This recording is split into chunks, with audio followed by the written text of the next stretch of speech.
Thank you for joining us in another episode of Transcend, the Thinking Christian talk show, unlocking truth, transcending lives. Today's show continues the discussion of what a girl wants with your host, Lennox Brown Jr., and guests, Charice Smith and Olivia Carter. If you have not yet watched part 1 of this 2-part episode, please click the card to catch up. And we will also attach the link in the description box. Let's jump right into the video.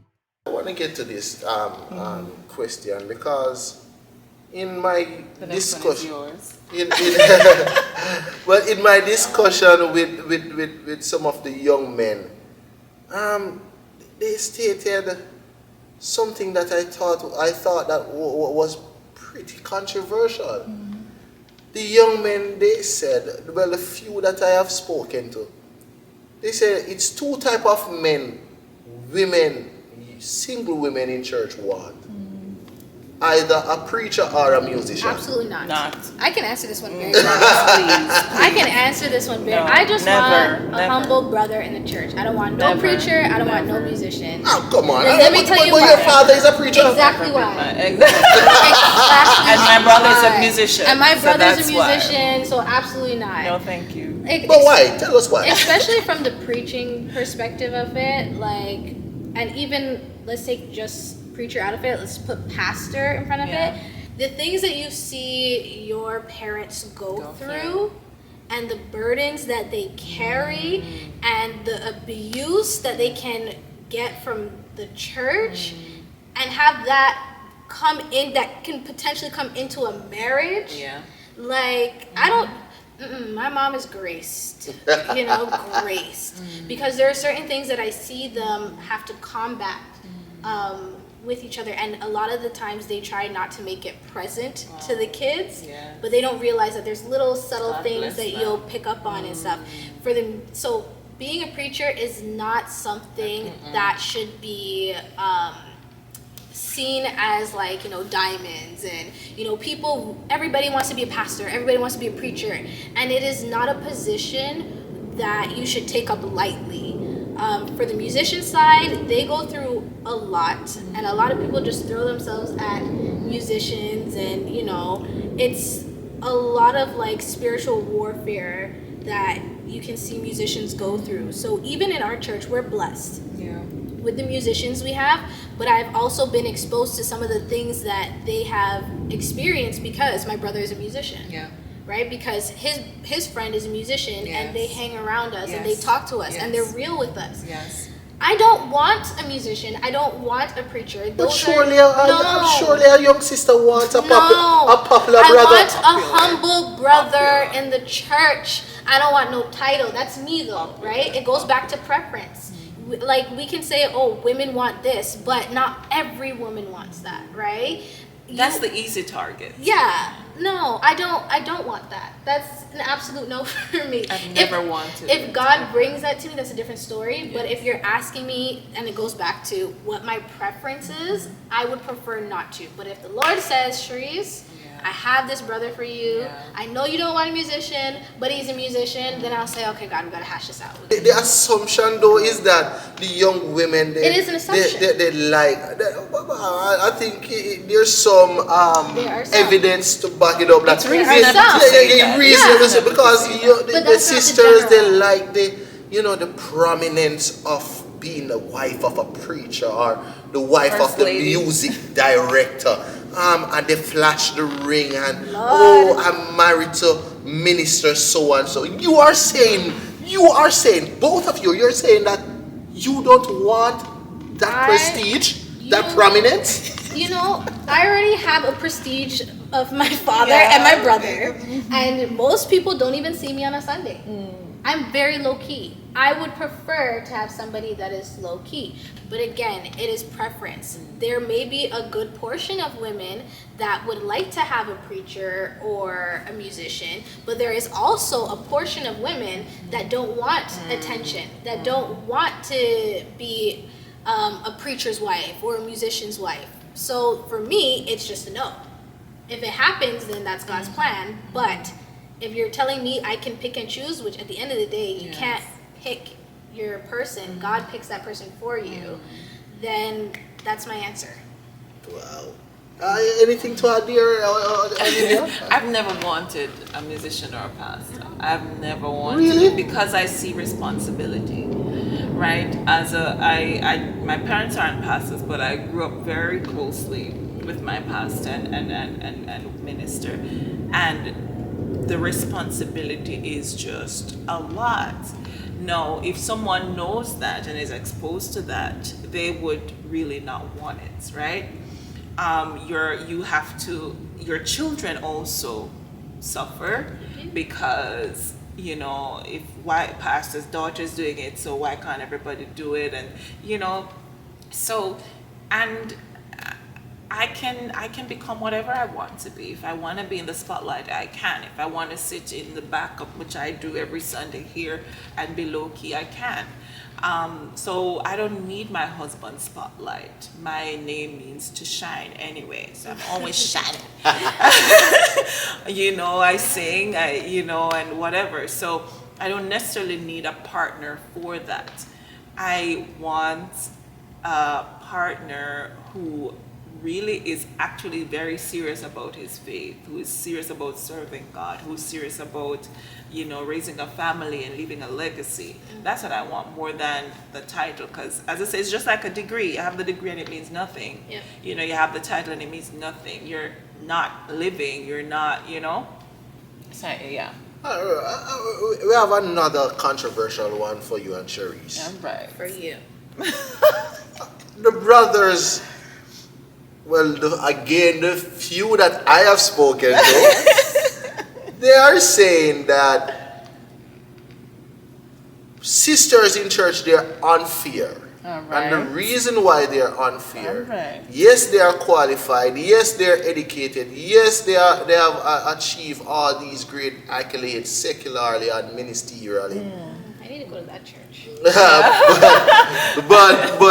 but they're saying many of them, they're lacking in the domestic department. They're not domesticated. Hey, how? Meaning then that they cannot cook for save them life. They can't press. They can't wash. But yet still they have all these requirements that they're putting like a yoke around the brother's neck. They feel like a yoke. Wow. Yoke? So the brothers are saying that it must be fair, it must be a level playing field. Yes, I might not have the degree, or yes, I might be lacking in certain department, but you cannot cook.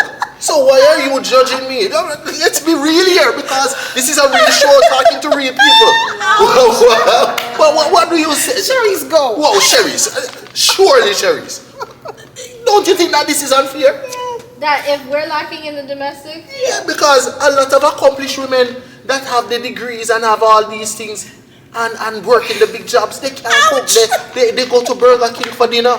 What do you say? Lord, I don't know. Here's my thing. Again, it goes back to preference. It goes back to a willing heart. It goes back to motivation. Like, for me, I can cook, but I can't cook all the Jamaican delicacies, right?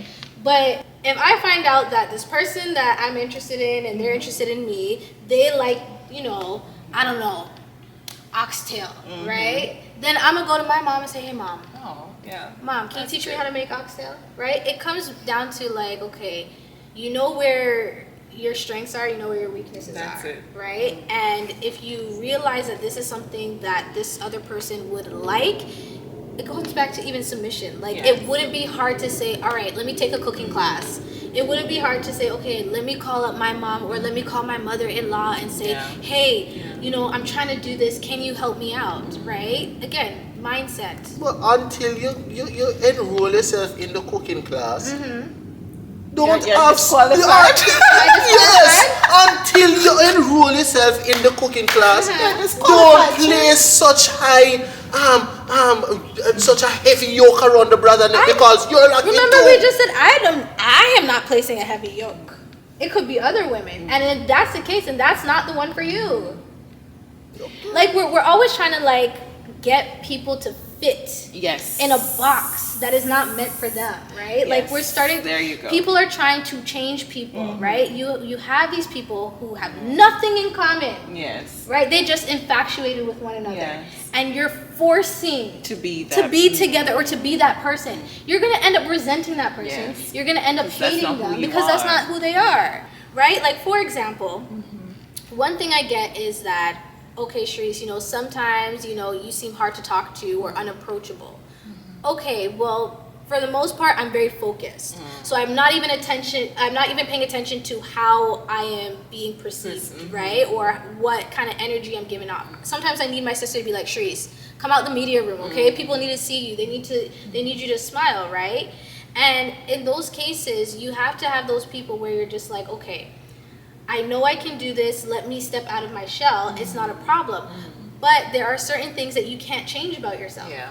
And when you get to the point where you're in a relationship or you're talking to somebody and they're sitting there waiting for you to change, to change the very essence of who you are, that's a problem. If it's a skill that you can adapt, then that's different. Like you can always learn how to cook. You can learn how to clean, right? But if you're saying that, okay, I'm not super affectionate in public, then that's the thing. That's a problem. That's your personality. So if me not being domestic to the point where you want me to just, I don't know, you have one stain on the shirt and you want me to get it out immediately. I have to drop everything. Yes. I have to come home from work early just to get the stain. I'm not going to do that, right? It's going to have to, I'll soak it later and we'll get to it later. Yeah. Olivia, you take on that question for us. Don't you think it's unfair? Like, you have all these expectations and standards by which the men, they have to meet it to even be considered. Yet still, you cannot cook, you cannot clean. The man asks you to press a panty wipe 2 seams in the pants. Let's be real now. So then she's not up to their standard, right? Okay, so I think that every household is run in the way that those parties have negotiated how that would work, right? So in one household, the woman does all the chores and it works for them, and and the man goes out and works and she stays home. It depends on the dynamics. It also depends on the ability of the people, right? So if God gives me a man who can't cook, I can manage in the kitchen, right? Is it my favorite chore? No, right? But my husband can't cook. I'd like to teach him some things because the truth is I don't want to be in the kitchen 7 days a week. I think that's fair. Yes. What did you just say? I would prefer, and also we're not gonna be eating. I don't like eating out, right? So maybe I'll cook Sunday, and we have something Monday, Tuesday, Or leftovers. Or leftovers. If to- he's a man who doesn't believe in eating warming up food, then that is another problem, because I really, unless I'm home and that's my only job, I really can't. And then this is you have to test your standards, ladies, and say, okay, is this reasonable? I really can't. It's exhausting to me. But at the same time, I'll be exhausted and I come home and clean because I love cleaning. I don't mind ironing. I don't mind washing. But it's that cooking part. You just can't get behind And just it. I'll cook for an hour and I'm exhausted the whole evening. So again, it's love and how you demonstrate that love for your partner. If you're better at it, you help me, right? If you want us to eat a fresh meal every day, okay, I cook Sunday, okay, you cook Monday, just like that. So Make it more of a make partnership. it more of a partnership, as opposed to, by virtue of you being born in this body, this is your place and there's no flexing around it. I'm someone who's lived and done things differently from my culture in many respects.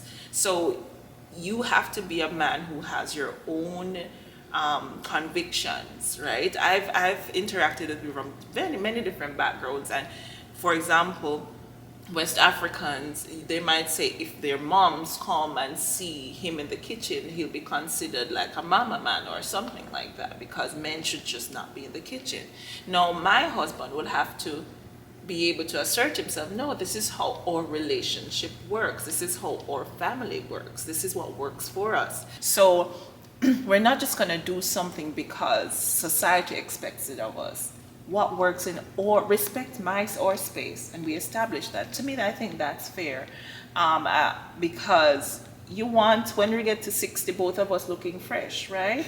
As I said, women die faster in marriage than men is because of these kinds of things, you know. A lot, we have to, the responsibility of doing all the chores, we have to take care of the kids, and then when we go to bed, we have to take care of you, and it just keeps going. But if we're taking care of each other, you know, you can cook better than me. Why do I have to be in the kitchen because I'm a woman? No, we share this. It's not that I can't cook, as I said. It's not my favorite chore. Okay. All right, so let me get Charice to just jump in on this question here. Would you give the time of day to a young man that might be so challenged when it comes to his hygiene? Let's be real now, because again, this is Transcend. Real people with real issues, real situations. So we're going there. We're going there. So maybe you have a brother in church that you know, maybe you know him not really smell too. Is he aware of it? Maybe he's not. Yeah, maybe he is. But either way, I want you to address it. And maybe he has a challenge with his breath. You know, let's go there. Would you, Charice, give him the time of day? Would you entertain a conversation where he's pursuing you, knowing that you have to stand there and you have to, you know, take in what, you know. Have to take in. Yeah, I'm just saying. Please tell our viewers. Is this every time I see you, this is an issue? He's challenged like that. He's challenged like that, and he's not aware of it? He's not. Let's say it's hypothetically he's not aware of it. He's not aware of it. So what do you do? I'm going to go to my dear friend, Minister Lennox Brown, and say, you know what? This young man, he looks very handsome. However, I don't think that, you know, he's taking the proper care of himself. Is there any way you can go over there and help the brother to become aware of the situation? But he's not pursuing Minister Lennox Brown. No, but as a minister and as a brother in the Lord, you know, as a brother in the Lord, help a sister out. Help a sister out. I'll have to pray on that one, dear. You know, I really want to know, like, are the young men in the church being mentored by the older men in the church?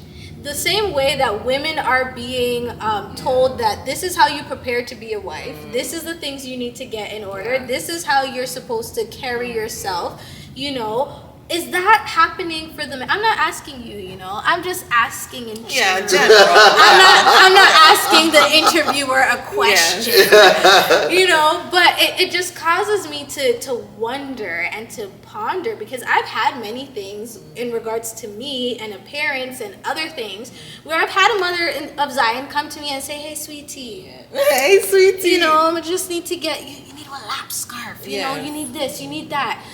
Don't wear this, don't wear that. Okay, what if a brother sees you and this is distracting him from actually seeing how beautiful you are? Is that happening for the men? Like, is that a thing? Or is it up to us to put these men together? Well, he was saying it earlier that we have to take nothing and make it into something. I'm not God, though. I think for me, it depends on how bad it is. Okay. Right? So it depends on how bad it is and what are we talking about specifically, right? Nobody's perfect. Some, you know, and as best as many of us will try to smell, there are times when everything isn't as fresh as it's supposed to be, right? So it depends. I love somebody who smells nice, eh? But as I said, it depends. No, for me, teeth is life. Mouth is life. You know what? I agree. So like I remember there was this fella that I don't know if he doesn't have a mirror, but there were green things at the root of his teeth. No, honestly, it would cause me to throw up. right? So I cannot, and me, and just being honest, right? I'm Mm-hmm. not gonna It's say, your oh, I'll work preference. with anything. God knows my heart No. and my abilities, and that is not one of them. I don't want strength for that. Like, brush your teeth. I mean, if it She doesn't want strength. no, I don't know. As in, if your mouth is frothy and there are things that I just don't like, right? So mouth is very important to me, right? If your teeth rugged and you can put in braces and fix that, then that's fine. As opposed to you have things in your teeth, you have tooth rotting and. Hey, I just.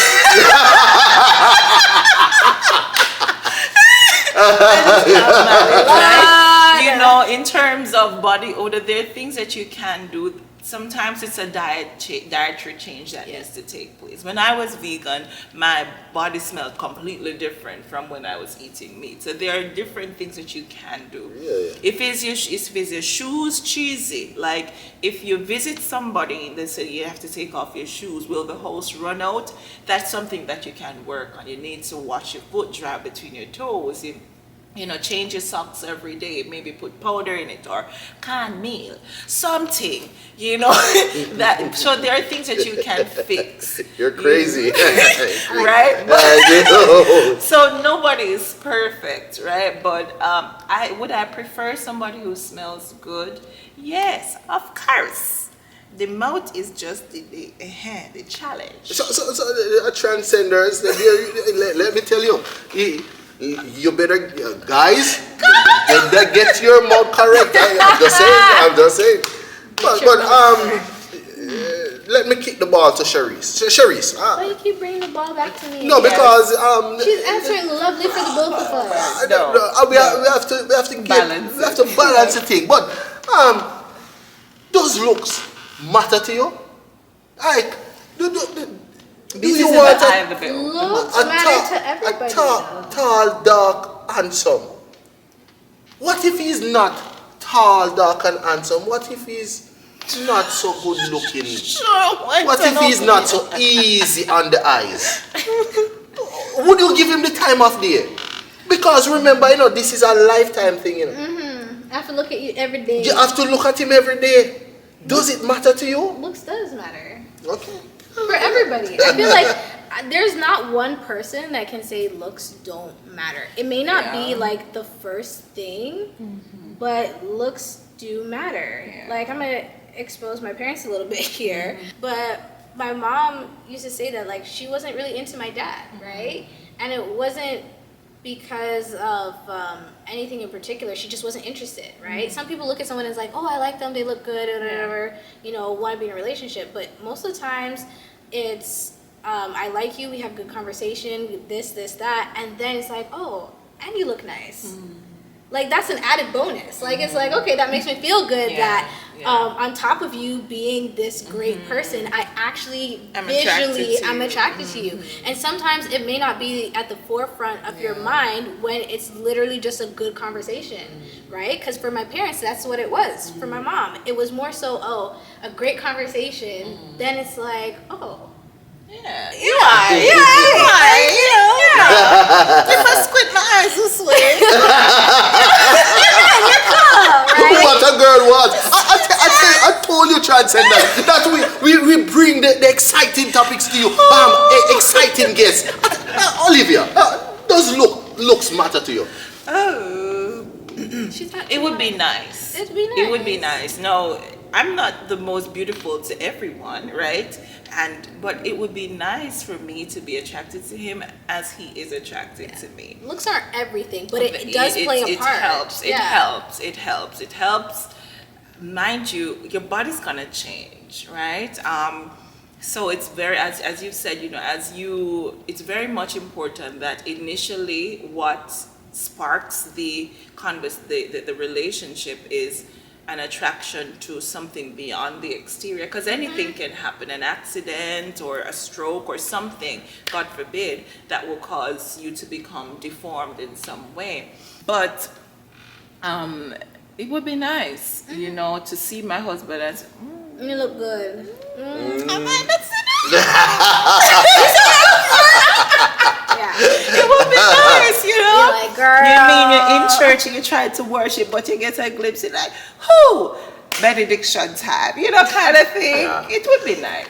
All right, I want to tie off on this question now. Yes. Yeah, I want to close. I have about 3 more questions, but let me just 3 more. Not just 3 more. All right. But let me tie off on this question though.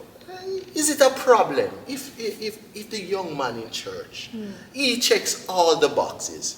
He is humble. He serves in church. He's good looking. His hygiene is up like 7, so to say. But he's a mama's boy. He is inseparable from his mother. Is that a problem? Would you give him the time of day? A serious mama's boy. It would be a problem for me because I'm in many ways I'm selfish, or not just that. Whenever I'm in something, I leave and cleave. Like when I left Jamaica to Japan, my mom was reaching out to me, and we're good. But whenever I'm in something, you become the center of my focus, right?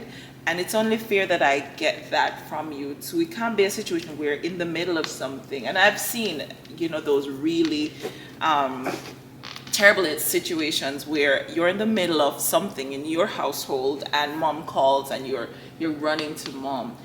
It would take a lot of God's grace for me to go through that and to try to, whilst being respectful to his mom, ask him to actually do what he needs to do in the relationship, because I don't want to have to be that woman that takes a man from his mom. You as a man, or if there's an argument, she hears about it before, everything that happens in our household, she has a say in it. I would feel disrespected, because again, your friendships will indicate a lot of the kind of part. If my friends tell me something, it's there's confidence there. You're not going to have it be heard anywhere. But you take the secrecy of our marriage to your mom, we're gonna have serious problems. I'm not even gonna take it out with your mom because it's not her fault. She can do that only because you've given her that. So if you want to disrespect this marriage by constantly doing that, we're gonna have a problem. Okay, Charice, what do you say to the mama's boys? Oh, that's dangerous. That is dangerous. It is not a position I would want to put myself in,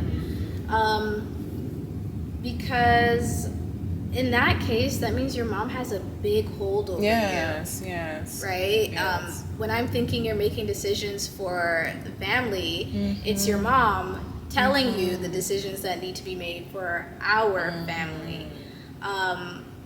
Also, I don't want to get in the middle of that. Yeah. If your mom feels like I'm taking you away from her, then that's already a red flag. That's already telling me that there's going to be future problems. I know at one point there was this talk on social media where it's like, okay, a man is driving and he has his wife and his mom. Oh yeah, I've seen Who sits in that. the front Who sits in the seat? front? Is it the wife or is it I think the out mom? of respect, my wife can give up the seat to mommy. But it has to be wifey's choice. Yes. Yeah, it has to be her. She Definitely. chooses. But it can't Definitely. be a situation where the mom is sitting in the seat and the wife.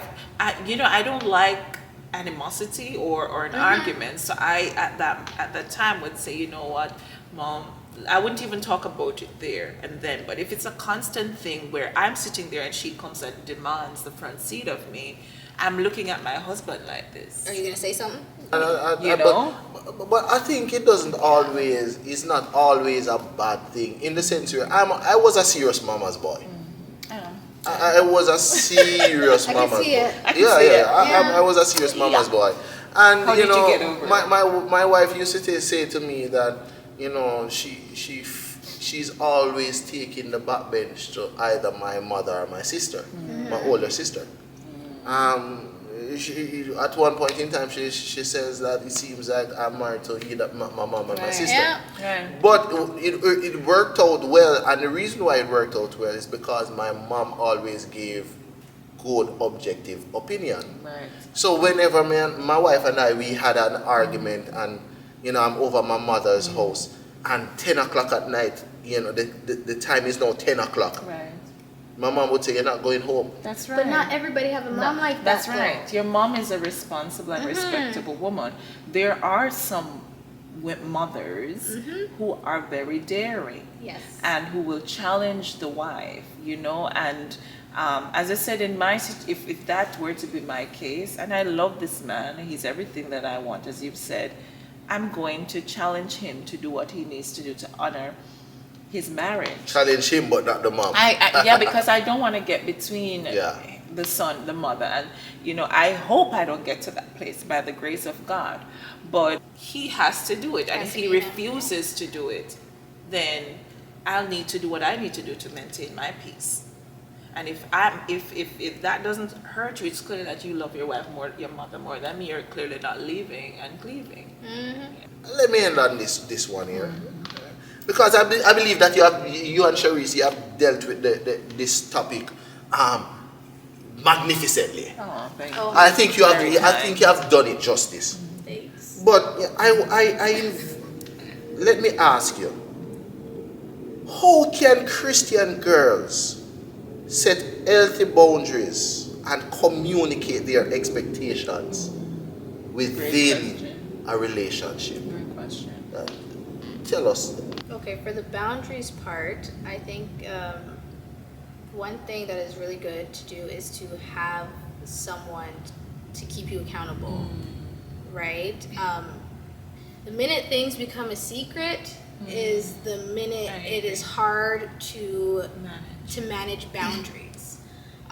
So having that person in your life that can keep confidence and not go tell everybody about the relationship or whatever, but also give you good advice, sound advice, helps with the boundaries, keeping you in check. I have some friends that keep me in check. Whether it be in relationships or whether it be just in life in general, they keep you in check. But again, like it comes to your relationship with God too, is God help me in this relationship, guide me. How can I keep these boundaries? Okay, this is what you said in your word. How do I stand on that even though I feel this way? And how do I communicate that? Now it goes to communication. God, help me to have the words to say. Help me to articulate in a way where they understand where I'm coming from. It's not that I don't like you, it's just that I want to do this the right way. Yes. And I got to hear from God in order to do it the right way.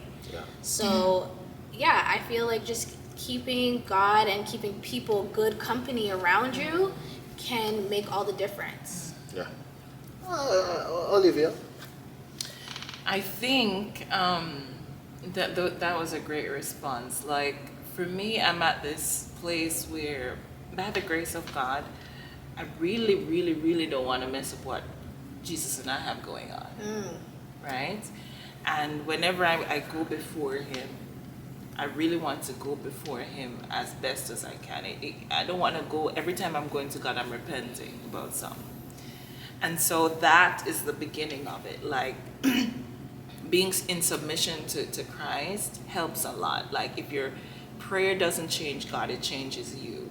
And the more you are constantly in a place of prayer and communication with Him, you're realizing, I really want to keep this going on. It's like a sweet thing going on, and I don't want to ruin it by stepping outside of God's word. That's the first thing. And you get to that place sometimes when you've done it the wrong way, and you realize there's no peace. And so having healthy boundaries, saying, hey, let me give you some practical ones. My voice is really, really amazing. So don't call me after 10, please, because that's my sleeping voice, and you don't want to hear that. It's going to get us in trouble. That's the first thing. If you're calling me after 10, we're not going to talk. Don't call me after 10. Tested and proven. Don't do it. And it might seem ridiculous, but you have to know where you start the slippery slope, right? If we're going out, I'm not saying, just be so, legalistic and strict and rigid and everything, but try to do everything above ground, above so that everything is open in the open. Tell someone, hey, we're going over here, and I should be back by 8, or I should be back, I'm meeting up. So try to be as transparent as possible. So, Charice has given some great advice. No, my practical steps. Yeah, don't talk to me after a certain time of night. Don't talk to me before a certain time of morning. Going out, let's try to do it in a place where there are a lot of people, and if you can bring friends, let's bring friends, kind of thing like that. So try to do everything above ground. If your standards are not ridiculous, if they're ridiculous to him, he's not, just let it go, because he has to respect the fact that you've come to this place, maybe based on your experiences, maybe based on certain failures. That caused you to have, And so, yeah. Whenever I am at this, if my standards are too ridiculous for you, then fine. A couple of weeks, let me just divulge a bit. A couple of weeks ago, I met a random fellow, and I'm able to spark up a conversation in 15 minutes, and it was decent, it was respectable, and, a nice exchange. And so we ended up exchanging numbers, and because I also like networking, you never know, right? So we exchanged numbers, and that time I was on my way home, so it was about 10. I got home at about 11. But when we were departing at about 9, he said, I'll call you later. And immediately in my head, I didn't get to turn back to say, no, you can't call me right now. But I moved on. The very morning, 3 a.m., I saw a text, you up? No, you up was the indication to me that, yeah, we're not going anywhere. Because you're texting me at 3 a.m., you up, that's a really cool text. Yeah. You understand what I mean? Yeah. So for me, my standard is you don't talk to me like that. Because if I give you a leeway, you're going to use that's an invitation to other you're kinds of conversations, yeah. and I don't want to do that. No, the more you get exposed to these things, you know that, this is my standard. And I was proven right, because at the end of the day, it was clear that this is the kind of thing that this person was up to. We had one conversation and we haven't spoken since. So by the grace of God, I'm not perfect, but your standards are there for a reason, as I've said before. They are not ridiculous. If this is what gives you peace, and if this is what allows you to walk in Christ as freely as you can, in all honesty and in all transparency, keep them as your standards. And if this person is meant to be, he will come up to the level. That is it. Don't compromise. Keep your standards as they are, and God will honor you once you're in his words. The promises of God in him are yea, and in him amen. So if you go outside of him trying to get the promises, you'll get a counterfeit. Yeah. Take us out, guys. A hot minute, just a hot minute. Mm-hmm. Take us out. Look into those cameras. Which one? Shy. Any one of them you choose. But look into the camera. And I tell that a young man that might be in church, a young man that might be single in church, and just puzzled with this critical question: what in the world a girl wants, a woman wants, a sister wants? Look in that camera and tell that young man what a single sister, godly, God-fearing sister in church, tell him what she wants. It wouldn't take a minute, though. A hot minute. Just a hot minute. Just break it down. Just crunch it down. A hot minute. Go ahead. Oh my goodness. I think we answered it. I don't know. But just say it in 2 words. Yeah. God loving, disciplined, hardworking, responsible, progressive, man that I would hope that my son becomes like. That's nice. That's deep. That's nice. That's deep. Yeah. Charice. I'm going to take that, I'm going to add to it. motivated, family oriented. Yes. Someone that understands servitude. Yes. Someone that understands commitment, loyalty, honesty, communication. Someone that isn't afraid of learning. Yes. Someone that loves growing.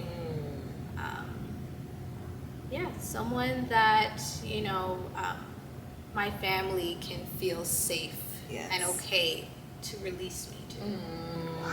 Home. I like that. Home. And might I add to it, Home. somebody that's not a preacher. But here you have it, folks. Another exciting episode of Transcend, the Thinking Christian talk show, unlocking truth, transcending lives. We are grateful. We are extremely grateful for our guests, the lovely Miss Charice Smith, the lovely, God-fearing Miss Olivia Carter. We thank them for sharing with us, taking the time out. I tell you guys, they're extremely busy. They're extremely, you see Charice? Multiple acts, very, very busy. You see this professor here? Very, very busy. So we are exceedingly grateful that they took time out of their busy schedule to share with us on the very critical topic, what a girl wants. I invite you, if you were so moved and if you were inspired, if you gained some knowledge, if your darkness was enlightened on what a girl wants, go ahead. You know what to do. Click, like, share, and subscribe. Thank you for tuning in this episode of Transcend, the Christian Thinking Talk Show, unlocking truth, transcending lives. We see you next time. We're looking for you. You better meet us there. Thank you. Walk good. Until next time. Transcend.